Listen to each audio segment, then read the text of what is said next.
Verjetno poznate zgodbo, ko se zmenijo v eni vasi, se dogovorijo, da bojo šli vsi skupaj dol na center vasi in se bojo izmenjali probleme. In se dobijo vsi skupaj, cela vas dol skupaj, ne? In začnejo, vsak pove svoj problem. In na koncu so vsi odločijo, da bojo šli rajši s svojim problemom nazaj. Ker v resnici sploh ni tako hud. Hudo je samo to, da mi temu problemu ali pa temu razmišljanju namenimo čas in se potem tako počutimo. Mi se tako počutimo.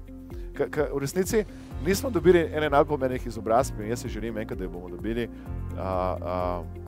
kako lahko sami nadziramo svoje misli, kako lahko sami programiramo svoj um. Mislim, če pogledate to, kar nas uči hipnoza, ker se učim hipnozo in neurolingvistično programiranje oziroma NLP, je v resnici način, da nekoga naučimo, kako naj misli. Ne?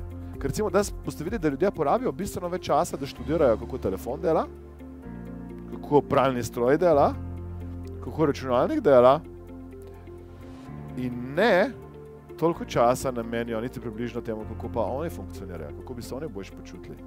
Danes ljudje grejo recimo na pedikuro, manikuro, frizerju, se zrihtajo, dajo novo obleko in novo šminko. Sedaj vprašaj nekoga, da bi rekel, zdaj pa bom šel in bom spremenil 3 moja prepričanja, ker bom potem lepše živel v svojem življenju. Vi mislite, da greste ven in ljudje ne vidijo, kar se dogaja navznoter. Vi to mislite. In nekateri, ki so tako zaposleni sami sabo, tako nič ne vidijo. In vas ne opazijo.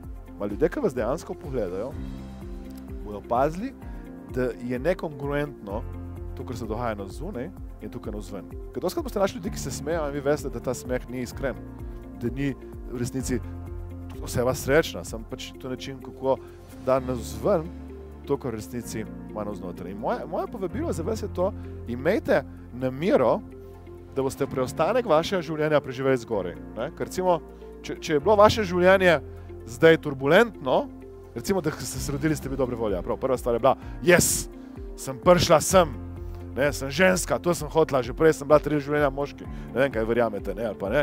Končno sem, ta prava, ja, dobila sem tudi fajn telo, ja, yes, ne. Veš, in kar naenkrat, poprijete v vrtec, ne, in nekdo pobere igračko, rečete dole, mama, igračko mi je nekdo pobral, ne. In potem se zgodi v šoli, ja, da biste cvek, ne, mislite, sem bil cvek, ja, ideš dol, a pa 5, ne vem. In ne vem, kje ste bili do zdaj. Ma v resnici, dobra novica je, da sploh ni važno. A prav?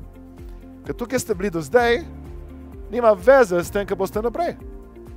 Ker danes, ko se enkrat umaknete in začnete zavestno razmišljati o temu, kako bi radi, da bo, začnete kreirati svojo prihodnost. Ja?